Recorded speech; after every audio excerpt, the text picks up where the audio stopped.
사랑과 인사합시다. 하나님께서 당신을 도우십니다. 허드슨 테일러가 중국으로 선교 여행 떠날 때 돛담배를 타고 갔는데 갑자기 바람이 불지 않아서 중간에 멈춰서 몇 시간째 표류하고 있는 겁니다. 그래서 선원들이 너무나도 걱정이 돼서 허드슨 테일러한테 얘기했더니, 그러면 바람이 불어오는 방향으로 배를 돌려놓고 기다려라. 그래서 허드슨 테일러가 기도를 했거든요. 근데 나중에 몇 시간 지나서 선원들이 문을 두드립니다. 기도 그만하시라고. 너무 바람이 많이 불어서 오히려 해가 된다고. 그거 보면서 하나님은 언제든지 창조로 새로운 기적으로 개입할 수가 있습니다. 그 은혜라고 하거든요. 우리가 정말 환난 때에 도우시는 여호와 제대로 체험하고 우리도 누릴 수가 있습니다. 이 사실을 확인하시기 바랍니다. 첫 번째, 환난 때에 도우시는 여호와를 의지하시기 바랍니다. 시편은 시편 9편과 연결된 다윗의 탄식과 한숨을 담은 시입니다. 시편을 비롯한 대부분의 탄원시는 비슷한 구조를 가지고 있습니다. 악인들을 향해서 하나님 왜 악인들을 저 모양 저 꼴로 그냥 내버려 두십니까? 이런 탄식이 이어지다가 나중에는 하나님에 대한 감사와 찬양으로 끝을 맺습니다. 이것이 시편의 구조입니다. 여러분의 삶에 적용해 보시면 그 어떤 문제와 사건이 나도 순간적으로 낙심될 때 있지만 하나님은 결국 감사와 찬양으로 끝을 맺도록 모든 것을 합력해 선을 이루십니다. 그 믿음을 시편을 통해서 회복하시기 바랍니다. 시편 1절 여호와여 어찌하여 멀리 서시며 어찌하여 환난 때에 숨으시나이까. 다윗은 하나님께서 고통당하는 자들을 버리셨다라고 느꼈죠. 왜 문제가 있는데 숨으십니까? 이런 뜻이잖아요. 모래 위에 발자국이라는 시가 있는데 유명하잖아요. 주님이 언제나 함께 계신다고 하셨고, 발자국이 나의 발자국, 주님의 발자국인데 굉장히 인생의 슬픈 여정 가운데는 발자국이 한 개죠. 그래서 주인공이 묻습니다. 왜 함께 한다고 하셨는데 내가 가장 슬플 때 왜 발자국이 한 개입니까? 주님이 나를 왜 떠나셨습니까? 이때 주님이 하신 말씀이 그때는 내가 너를 업고 갔다. 연약한 우리를 인도하시거든요. 욥은 하나님께 버림받았다고 느낀 사람 중에 한 명입니다. 욥은 하나님이 계시지 않고 내가 아무리 부르짖어도 무관심하시다 라고 믿었습니다. 욥기서 30장 20절에 내가 주께 부르짖으나 주께서 대답지 아니하시오며 내가 섰사오나 주께서 나를 돌아보지 아니하시나이다. 다윗과 마찬가지로 욥은 하나님이 자기에게 숨으셨다라고 상처를 토해냈습니다. 욥기서 13장 25절에 주께서 어찌하여 날리는 낙엽을 놀라게 하시며 마른 검불을 뒤쫓으시나이까. 날리는 낙엽이라고 자기 자신을 표현했고, 날리는 검불, 날리는 나뭇가지, 날리는 풀과 같은 나를 왜 이렇게 하십니까? 라고 고백했죠. 강력한 어떤 바람에 힘 하나도 없는 연약한 자기 자신을 고백하고 있잖아요. 그런데 여호와의 이런 부재, 여호와가 갑자기 사라진다고 느껴지는 이런 외침은 믿음의 부족이 아닙니다. 완전하신 하나님에 대한 확실한 믿음이 있기 때문에 이런 고백도 할 수 있거든요. 신세 한탄이 아니잖아요. 하나님이 0.1초만 나를 생각하고 돌아봐도 완전히 해결될 수 있다. 이런 기대감 때문에 이런 고백도 하는 거거든요. 시편 16절 여호와께서는 영원 무궁하도록 왕이시니 이방 나라들이 주의 땅에서 멸망하였나이다. 영원 무궁하도록, 시간과 연관되어 있는 하나님의 불변성을 영원성이라고 합니다. 우리는 시간에 영향받아서 늙어갑니다. 성품도 바뀝니다. 나이 먹음에 따라서. 근데 하나님에 대해서는 어떤 시간도 하나님의 존재와 성품에 영향을 주어서 하나님을 변하게 할 수 없습니다. 영원하십니다. 그리고 하나님은 모든 시간을 초월해서 모든 사건을 동시에 현재로 생생하게 보고 계시죠. 하나님은 천지 창조도 하나님에게는 현재고 2023년 3월 8일도 하나님 앞에서는 현재고 새하늘과 새 땅, 새 예루살렘도 하나님 앞에서는 현재입니다. 그리고 공간과 연관되어 있는 하나님의 불변성을 무소부재라고 하거든요. 하나님은 모든 장소에 계십니다. 하나님은 항상 모든 장소에 충만하게 계시잖아요. 하늘에도 계시고 동시에 서울에도 계시고 동시에 바다 끝에도 계시고 동시에 이곳에도 계시고 내 안에도 계시고, 그래서 우리가 이런 영원하신 하나님을 믿으면 어느 장소나 하나님과 동행하는 장소가 되죠. 그리고 하나님은 지혜와 능력에 있어서 완전하십니다. 전지전능. 하나님은 못하실 일이 없고 하나님에게는 모든 것이 가능합니다. 이 하나님의 나라, 하나님이 통치하시는 영역이 하나님의 나라인데 다른 말로 왕권이라고 하잖아요. 예수 그리스도께서 왕권으로 우리를 다스리시는 방법이 또 말씀과 성령이죠. 시편 전체의 주제가 한마디로 얘기하면 말씀 묵상입니다. 말씀 묵상. 그래서 다윗은 왕이신 나의 하나님 이런 고백을 진짜 많이 합니다. 그 하나님이 우리를 도우시거든요. 그래서 시편의 구조를 항상 기억하세요. 슬픈 애가나 탄식의 힛가요니라도 하나님은 억눌린 자를 붙드시는 영원하신 하나님이시다. 이 확신으로 끝나는 게 시편입니다.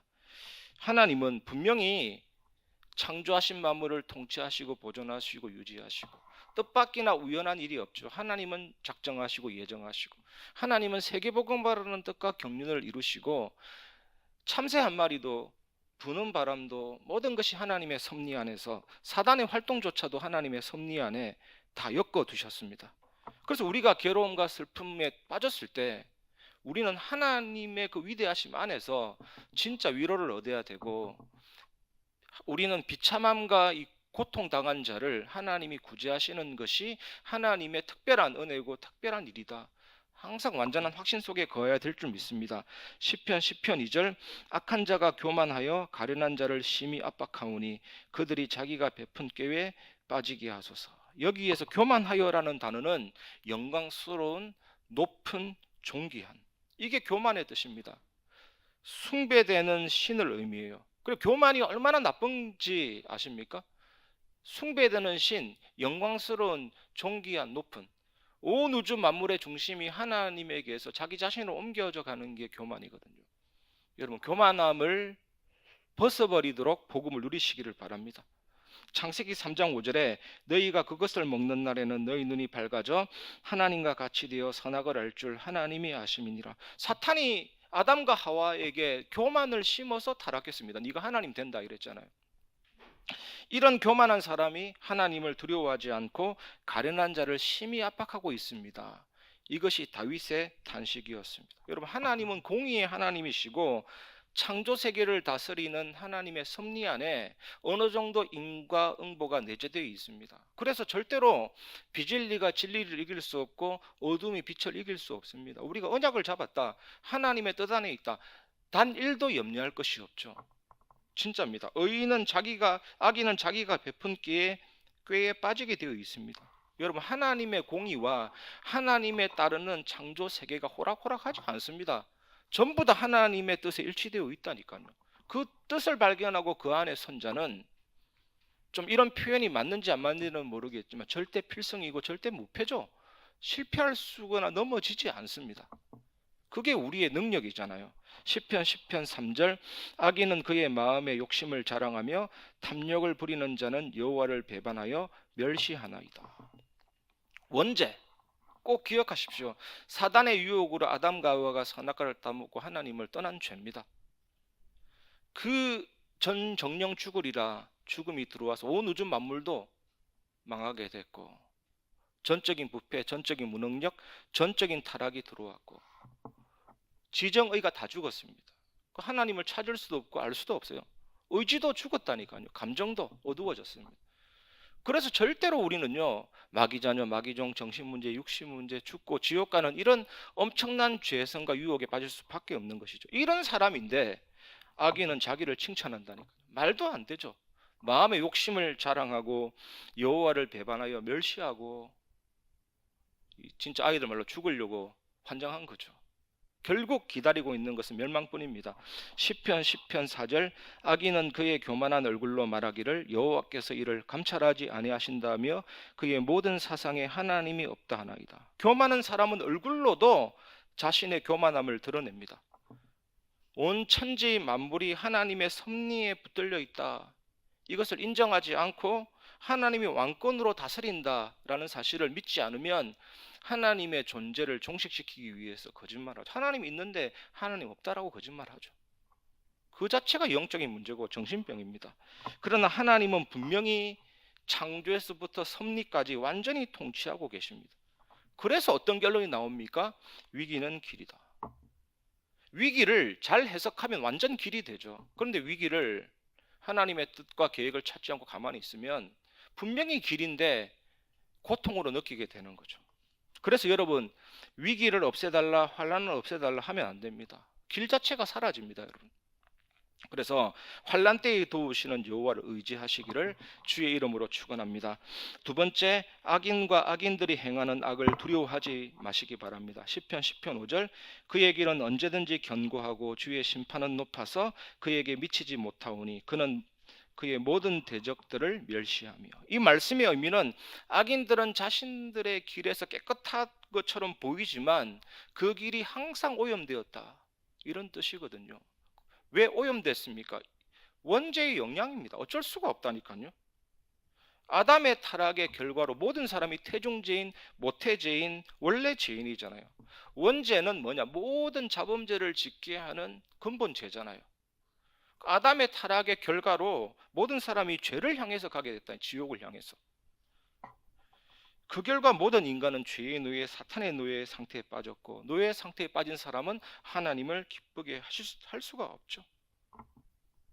자기 길을 자랑할 필요가 없습니다. 그래서 하나님은 세상에, 이런 세상이지만 당장 끝내버리고 당장 지옥에 놓고 하지 않고 관용을 베풀고 있는데, 근데 악인들은 관용을 베풀고 있는데 이 사실에 도취돼서 하나님은 나를 심판할 능력이 없다, 이렇게 하나님을 멸시하고 외치고 있죠. 우리나라에 유달리 나는 신이다, 이런 존재가 참 많아요. 죄를 짓고도 가책을 느끼지 못하고 그런 사람이 참 많죠. 시편 6절, 그의 마음에 이르기를 나는 흔들리지 아니하며 대대로 환난을 당하지 아니하리라 하나이다. 마음은 심장, 신체 내부 핵심을 의미합니다. 그런데 흔들리지 아니한다는 말은 무슨 뜻이냐? 지구같이 확고하다. 그래서 대대로 환난을 당하지 아니하리라, 이 얼마나 교만한 말입니까? 이런 사람들을 볼 때 다윗이 얼마나 답답했겠습니까? 진짜로 도무지 이해가 안 되는 사람, 지구같이 확고하게 나는 흔들리지 않는다, 이렇게 말하고 있는 것이죠. 우리도 종종 양심의 화인을 맞고 믿음을 저버린 사람들을 대하거든요. TV를 볼 때나 주변에. 이해가 안 되죠. 왜 저러는지 도무지. 악인은 하나님의 심판을 두려워하지 않고 자신이 안전하다고 믿는 것입니다. 믿음도 착각인 것 같아요. 그렇게 믿는데 어떡하겠습니까? 그게 아니다라고 말할 수 없어요. 스스로 그렇게 믿고 있는데. 하나님의 나라, 예수 그리스도의 왕권 다스리고 계신데 악인은 이 사실을 무시하고 하나님을 비웃습니다. 시편 7절, 그의 입에는 저주와 거짓과 포악이 충만하며 그의 혀 밑에는 잔해와 제약이 있나이다. 여러분, 어떤 사람을 저주한다, 저주와 거짓과 포악 나오잖아요. 저주한다라는 이 원어는 알라거든요. 알라. 다른 사람에게 언어적으로 저주한다라는 뜻이 아니라 그들 자신 머리 위에 저주를 내리는 것을 의미하거든요. 이게 뭐냐면 저주와 거짓과 포악, 즉 거짓의 아비 사탄이 악인들 머리에 내리기 때문에 악인들은 거짓말 엄청 잘하고 거짓말 하는데 성공해요. 이단 사이비 교주 보세요. 얼마나 성공하는지 몰라요. 신천지라든지. 그걸 얘기합니다. 시편 8절, 그가 마을 구석진 곳에 앉으며 그 은밀한 곳에서 무지한 자를 죽이며 그의 눈은 가련한 자를 엿보나이다. 다윗은 또 악인들을 좁은 도로에 숨어 있다가 지나가는 사람이 방심할 때 칼로 찔러 죽이는 노상 강도로 이렇게 비유하죠. 그리고 화살을 쏘는 사람이 나옵니다. 관역을 맞추기 위해서 우리가 눈을 크게 안 뜹니다. 눈을 반쯤 뜨고 조준하는 사람 있잖아요. 조준. 그리고 나서 탁 쏘는 사람으로 비유하죠. 그런데 하나도 걱정할 게 없는 게 부메랑 아십니까? 부메랑은 던지면 자기에게로 돌아옵니다. 우리 아이들을 태어나면 머리가 소중한데 그 머리 보면 숨구멍이 있잖아요. 숨구멍. 실제로 만져보면 말랑말랑합니다. 그게 정수리잖아요. 그 부위에 재앙이 내리고 포악이 내리고 부메랑처럼 그 머리에 꽂으면 세상 말로 대가리 쪼개집니다. 그렇게 된다니까요. 그래서 계속해서 악인과 의인 나오는데 여러분 삶에 어떤 문제와 사건도 사탄도 두려워하지 마세요. 하나님이 섭리 안에서 역사하시고 하나님의 자녀는 음부의 권세가 이기지 못하리라. 완전한 복음이 있습니다. 승리하게 될 것입니다. 10편 10편 9절 10절 사자가 자기의 굴에 엎드림 같이 그가 은밀한 곳에 엎드려 가련한 자를 잡으려고 기다리며 자기 그물을 끌어당겨 가련한 자를 잡나이다. 그가 굽으려 엎드리니 그의 포악으로 말미암아 가련한 자들이 넘어지나이다. 다윗은 또 악인을 사자와 비교하면서 그 악인들의 잔인함을 더 강조하고 있죠. 이 어떤 수사자가 우두머리 사자를 죽이면요, 이기면 우두머리 사자가 난 모든 새끼들 다 물어 죽이더라고요. 그만큼 잔인해요. 진짜 짐승이라서 그런지 정이 하나도 없어요. 피눈물이 없어요. 그리고 강도에서 잔인함이 아주 강한 사자로 사악함이 얼마나 심한지 보여주고 있잖아요. 그래서 악인은 폭력을 쓸 뿐만 아니라 또 동시에 속이기 위해서 거물을 펼친다, 이런 말씀이 나와 있습니다. 그래서 악인들에게 이용당하는 사람들이 참 많죠. 그러나 또 걱정할 것이 없는 것은 하나님은 그 악인들 위에 심판의 올무를 비처럼 내리시고 심판의 거물을 비처럼 내리시죠. 싹 다 돌아가죠. 여러분 정말 이 사실을 믿으면서 그 어떤 것도 두려워할 필요가 없는 하나님의 자녀다, 이 신분과 권세를 꼭 믿으시기를 바랍니다. 시편 11절 그가 그의 마음에 이르기를 하나님이 잊으셨고 그의 얼굴을 가리셨으니 영원히 보지 아니하시리라 하나이다. 얼마나 교만한지요. 악인들의 눈에는 하나님께서 나의 악한 행실을 눈치채지 못한다. 눈치채지 못하십니까 하나님이? 그리고 벌을 받지 않을 것이다. 그 헛된 희망을 품고 스스로의 아첨하고 스스로를 위로하죠. 악인들은 하나님께서 나의 행위를 잊으셨다, 눈을 감고 보지 않을 것이다, 이런 혐오스러운 신성 모독을 하고 있는 것입니다. 그러나 반드시 기억해야 될 것이 있습니다. 하나님은 공의의 하나님이시고 은혜의 하나님이시죠. 하나님께서 조금 기다려주신 후에 엄숙한 심판을 행하시죠. 그래서 우리는 그 어떤 것도 걱정할 필요가 없습니다. 그래서 우리는 악인들과 악인들이 행하는 악을 두려워할 필요가 없습니다. 하나님은 악을 선으로, 위기를 기회로, 문제를 발판으로 만드시는 분이십니다. 이렇게 작정되어 있다니까요. 하나님의 자녀는 갑작스럽게 당황스럽게 일을 맞닥뜨리는 것이 아니고 말씀과 기도 속에서 예정된 것을 누리는 겁니다. 작정된 것을 누리는 겁니다. 항상 마음의 기본 자세는 감사죠. 하나님의 기쁘신 뜻과 정확한 언약이 무엇이냐, 하나님이 드러내실 것이다, 이겁니다 여러분. 그래서 가만히 있으면 됩니다. 어떤 상황 가운데서도. 우리가 막 말 많이 하면 내 주장이 입증될 것 같죠? 아닙니다. 차라리 입을 닫고 가만히 있는 게 지혜입니다 여러분. 하나님이 하시거든요. 이걸 누리시길 바랍니다. 세 번째, 일어나 도우시는 하나님께 기도하시기 바랍니다. 시편 12절 여호와여 일어나옵소서, 하나님이여 손을 드옵소서, 가난한 자들을 잊지 마옵소서. 이 구절에서도 전형적인 시편 구조가 나오죠. 악인들에 대한 탄식이 쭉 이어지다가 이제는 하나님이여, 하나님에 대한 전적인 신뢰로 새롭게 간구하고 하나님 앞에 나아가잖아요. 시편이 이렇게 형성되어 있습니다. 시편 22편 1절 3절도 1절 2절은 완전한 탄식입니다. 어찌하여 나를 버리셨나이까? 어찌하여 나를 멀리하시며 어찌하여 나의 신음소리를 듣지 아니하시고 내가 부르짖는데도 왜 멀리 계십니까? 왜 문제가 있는데 왜 참으십니까? 엘리 엘리 라마 사박다니, 이거거든요. 십자가에서 예수님이 인용했잖아요.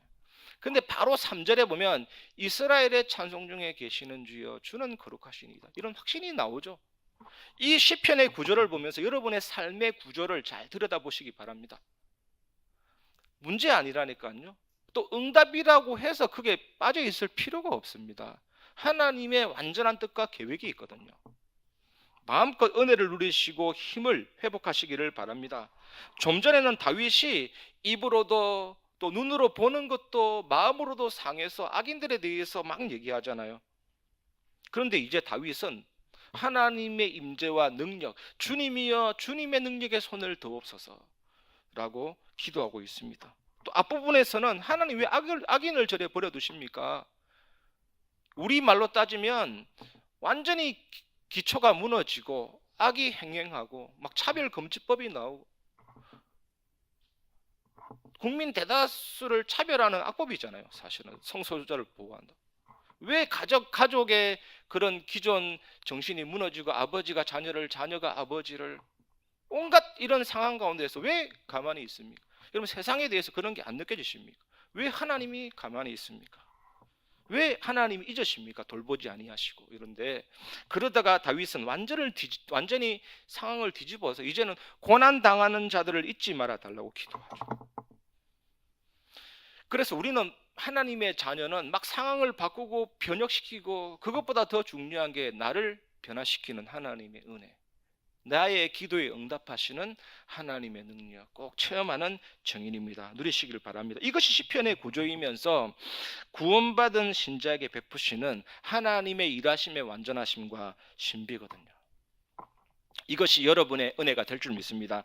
로마서 8장 28절에 우리가 알거니와 하나님을 사랑하는 자 곧 그의 뜻대로 부르심을 입은 자들에게는 모든 것이 합력하여 선을 이루느니라. 하나님은 하나님의 섭리로 모든 것을 합력해서 선을 이루심으로 우리를 반드시 도와주십니다. 섭리가 얼마나 오묘한 줄 아십니까? 사단이 아무리 설쳐대도 하나님의 섭리의 사슬에 붙들려 있습니다. 섭리의 사슬, 그 얼마나 완전한지 아십니까? 한치 오잡시 붙들려 있기 때문에 우리는 정확하게만 가면 됩니다. 그 어떤 것도 두려워할 필요 없죠. 왕이신 하나님은 우리를 다스리시고 교회를 다스리고 세상 밖도 다스리고 만물을 다스리시고 엄청난 능력의 왕권으로 십자가의 사단의 머리를 박살내셨죠. 우리는 두려워할 것이 없습니다. 그 사단에게 이용당하는 모든 원수도 정복하고 이기셨습니다. 그 엄청난 왕이신 완전하신 예수 그리스도, 그 이름 힘입으면 우리 앞에는 두려움이 없어지는 것입니다. 다윗이 늘 이 확신을 가지고 있었거든요. 여러분, 이 확신을 가지시고 도우시는 하나님께 기도하시기를 주님의 이름으로 축복합니다. 마태복음 12장 28절에 보면 하나님의 성령을 입어 귀신을 쫓아내는 것이면 이래 되어 있거든요. 누가복음 10장 20절에는 똑같은 내용인데 하나님의 손을 힘입어 귀신을 쫓아내는 것이면, 하나님의 성령이 뭡니까? 하나님의 손이 성령을 상징하는 거죠. 여호와의 팔, 그 손을 더옵소서. 로마서 10장 17절에는 믿음은 들음에서 나며 들음은 그리스도의 말씀으로 난다 그랬죠. 그러면 어떤 결론이 납니까? 내가 말씀 충만할 때 믿음 충만하고, 믿음 충만할 때 성령 충만하고, 성령 충만할 때 하나님이 손을 드시고 일어나 도우신다니까. 그 능력 앞에 그 어떤 것도 반항하거나 반박할 수가 없습니다. 모든 이름 위에 뛰어난 이름이거든요. 우리가 그 복음 가졌다면 두려울 것이 하나도 없어집니다. 말씀을 마무리하겠습니다. 그럼 오직 첫 번째 결론은 오직 그리스도께 붙어 있으라. 우리 지금 현 상황에 적용하는 거거든요. 그러면 환난 날에 도우시는 여호와를 체험하게 되죠. 요한복음 15장 5절에 나는 포도나무여 너희는 가지라. 그가 내 안에 내가 그 안에 거하면 사람이 열매를 많이 맺나니 나를 떠나서는 너희가 아무것도 할 수 없음이라. 아무것도 할 수 없습니다. 여러분, 어디 지나가다가 화분에 나무 딱 꺾어 보세요. 꺾인 그 부분에 막 진액이 쫙 하얀색 진액이 나오면서 만지면 끈적끈적합니다. 분리됐기 때문에 이 떨어진 가지는 죽은 가지. 아무것도 할 수 없다니까요.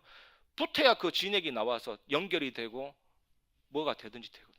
우리가 그리스도께 붙어 있는 게 제일 중요하죠. 그래야 환난 날에 도우시는 여호와를 체험하게 됩니다. 그 진액이 뭐냐? 그게 예수 그리스도의 죽음과 부활이잖아요. 예수님의 체험이라는 그 진액이 내게 흘러 들어오면 끝입니다. 끝. 그 예수님의 그 죽음이 내게 진액으로 들어오면, 그 피가 내 안에 들어오면 그 피가 죄를 죽이고 정욕을 죽이고 본성을 죽이고 다 죽인다. 그래서 기뻐할 수 없는데 기뻐하게 되고 감사할 수 없는데 감사하게 되고, 그리고 죽음과 연합이 되면 부활의 능력도 나타나요. 무능에서 능력의 엄청난 삶이 펼쳐지기 시작하죠. 당연히 환난 날에 도우시는 여호와를 체험하게 됩니다.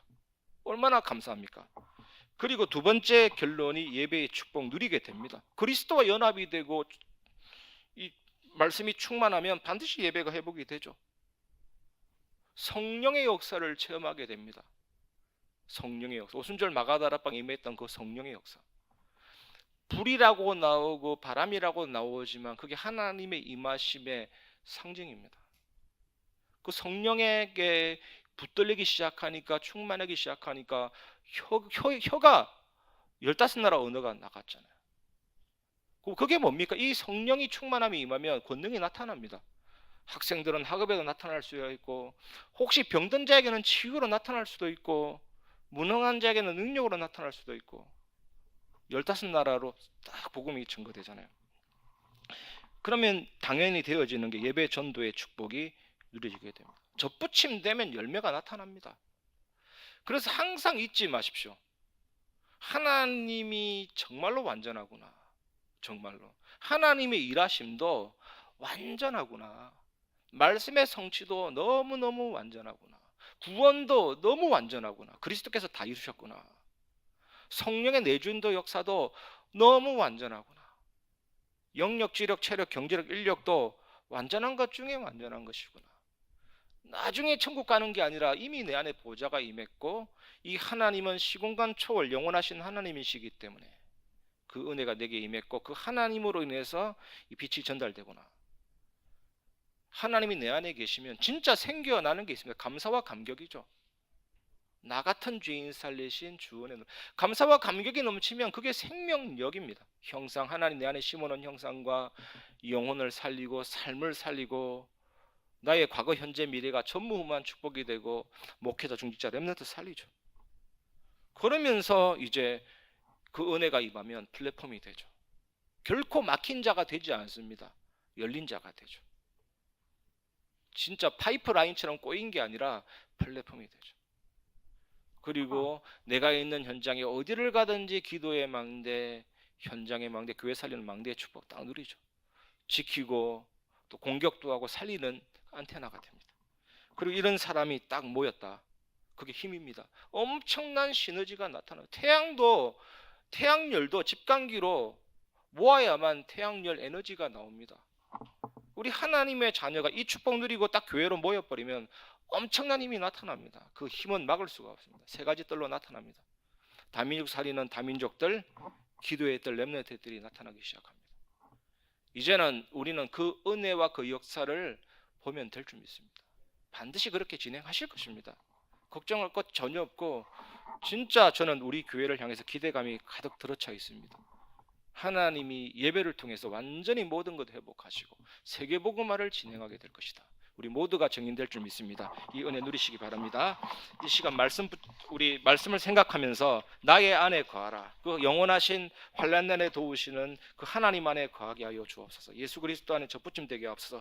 이런 신앙 가지고 나의 안에 거하라 부르고 말씀을 마무리하겠습니다.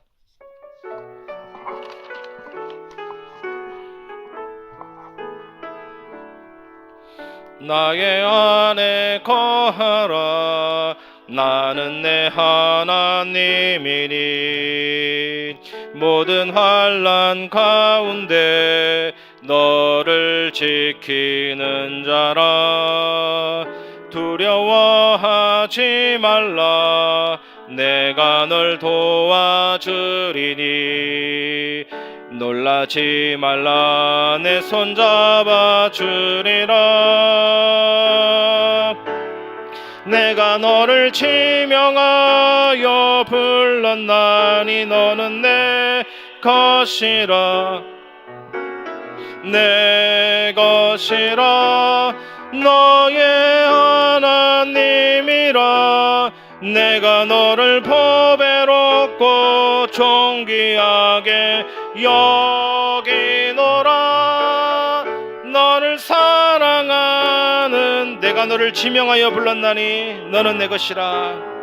믿음으로 고백합니다. 내가 너를 지명하여 불렀나니 너는 내 것이라. 내 것이라. 너의 하나님이라. 내가 너를 보배롭고 존귀하게